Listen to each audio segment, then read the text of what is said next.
देश भर में चल रहे आजादी के अमृत महोत्सव के माध्यम से हम उन महान हस्तियों को याद कर रहे हैं जिन्होंने देश की आजादी में अपना अहम योगदान दिया है। इसी कड़ी में आज पेश है स्वतंत्रता सेनानी मणिभाई भीम देसाई की कहानी। का स्मरण कर रहे हैं जिनका जन्म 27 अप्रैल 1920 को गुजरात के सूरत में हुआ था। 1942 में भारत छोड़ो आंदोलन के दौरान उन्हें जेल में रहना पड़ा। 1946 में महात्मा गांधी ने मणिभाई देसाई को पुणे के निकट स्थित उरली कंचन भेजा। उन्होंने ग्रामीण लोगों के हित में कई पहल की और उनको बढ़ावा दिया।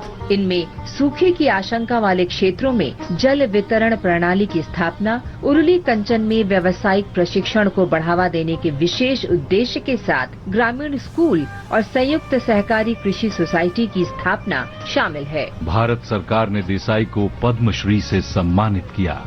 14 नवंबर 1993 को पुणे में उनका निधन हो गया। उन्होंने जिन संस्थानों की स्थापना की वो लगातार राष्ट्र और लोगों की सेवा में आज भी संलग्न हैं। इस महान गांधीवादी देशभक्त को हमारा शत शत नमन।